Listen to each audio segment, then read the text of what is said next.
This video is about vulnerable spaces, vulnerable dangerous spaces, what we call them, how we attack them, and how we defend them if we're on defense. So, the current situation, we're showing half of the field in a 3-4-3 against a 3-4-3. So this will be a common situation in the varsity practice. Red is attacking and blue is defending. So the first thing I like to talk about is up over here, and is I call these the three different ways that we can attack a defense and get to the other side of a defense. We can go through the defense, that means going through them. We can go over the defense, which means doing balls over the top of the defense. And we can go around, which means going around, usually using the sideline going in. The reason I put these numbers here is because this is the order of preference. If we have a choice, the ideal is to be able to go through a defense. That means playing on the ground just through a defense. The reason being that it's the fastest, most direct way to, and most dependable way if you can. So if you can play through, then great. Second best way is over, because it's quite fast, and it's not as good as playing through, but it's pretty good as well. If you can play over a defense, that's good. Going around is okay as well, but it's the slowest, and it's the least direct. So if we are forced to do it, then we will, but if we don't have to do it, if we can play through or over, then we should do that. So today we're going to be focusing on playing through. So we've talked about this a little bit before, about forward movement, but right now we're going to be identifying several key areas, vulnerable areas on the field, dangerous areas that if we're on offense we want to use, and if we're on defense we want to protect. We've talked about how the center of the field, generally, the center of the field is the most vulnerable space. So we know that this area here is the part of the field that we want to defend, and you can see that we have 7 players defending that space. So that's okay, but let's get a little bit deeper now. Inside this space, we're going to talk about different areas. The first we're going to be talking about is between the lines. Now, what does that mean? A defense has lines. Whenever you say 3-4-3, that means 3 lines, or 3-5-2. And so, in this case, we have 2 lines, and usually this is the way it is. We have a defensive line, and we have a midfield line. What it means to be between the lines is if you're a forward,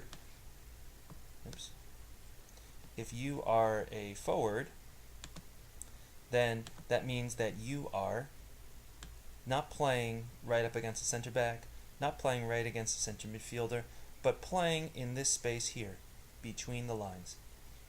And this space is a very vulnerable and dangerous space, because if you come into it, it forces the defenders and midfielders to make a choice.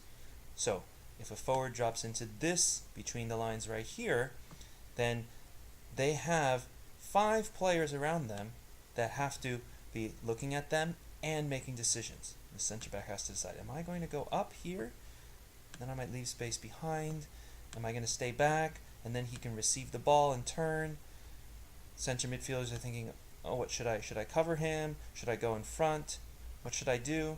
That causes all kinds of problems by going between the lines. So generally, as forwards, we have talked about being on the shoulder, but most of the time, at least one of the forwards should be between the lines. And what that does is it really disrupts this defensive line, and it forces them to make decisions. Either they leave you and they keep the line, or they come with you and the line gets broken and there's a space. So that's the first one. So if we play this ball, if a forward goes between the lines and they can receive the ball here, that allows us to play through. So we're starting this process of playing through. We're not playing over, we're not playing around, we're trying to play through. So this is a tool. can go between the lines if you're a forward. Secondly, we'd like to talk about what we call the channels. And I'm going to erase the lines for now because I want to talk about the other dimension, the other direction. Instead of thinking about horizontal lines, we're going to be thinking about vertical lines now. And channels refer to the spaces vertically in between defenders. So, for example, here's a channel, here's another channel. You could even call these channels too. But for right now, we're just going to be talking about the channels in the back line. These channels are very vulnerable spaces. They're very dangerous spaces because if we can play a pass into that space here and attack this channel, then we could be in on goal. We split the defense with a through ball. So once again, we're going through. These are tools for going through the defense. So that's how to look at it from an attacking perspective. Now, if we look at it from a defensive perspective, let's think, how are we going to defend between our lines? And how are we going to defend the channels? So, if our center midfielder has the ball, if the other team center midfielder has the ball here, if we're a midfielder, it starts in the midfield because we have to make sure that we're guarding between our lines. So, let's say that a forward drops through the middle. Well, in this case, instead of having a center midfielder mark, or having a center back come up to mark, the first step is to make sure that one of our center midfielders, whoever it might be, is shielding, staying in front of this player, and not letting them get an easy pass on the ground to feet. If they want to try to lob it in there, okay. Remember, we're not breaking our line. We're staying in our line because that line is strong as it is, but we're just scooting over to shield.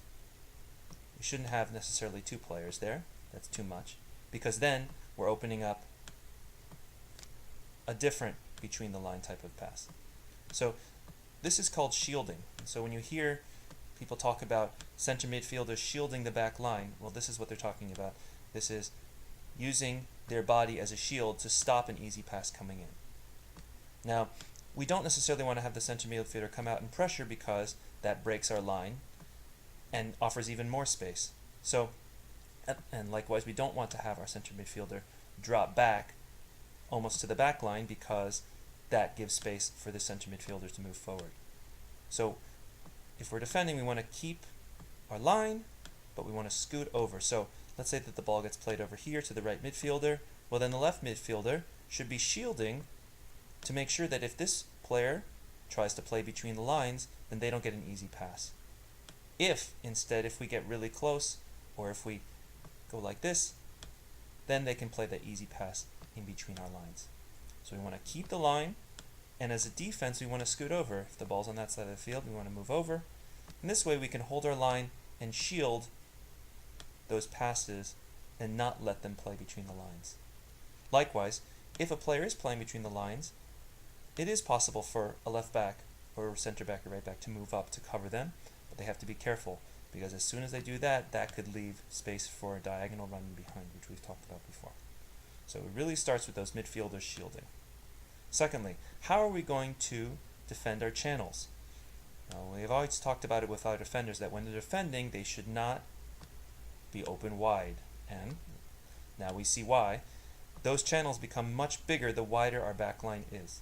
So if we have a wide back line and we're not tight at the back, then those channels become massive. And that gives easy chances for balls that can go through. So generally, our back line, as I'm sure a lot of our defenders know, our back line should stay tight because the channels, those spaces in between defenders, those are the areas that are most vulnerable, most dangerous. If a forward wants to jump out wide, well, we let them because we know that we can scoot over and cover them if the ball gets played all the way over to them. So if they want to go around us, that's okay, because we can move over and we can keep our compact structure. As long as when we move over, we're defending the channels, we're defending our channels, and we're defending between our lines.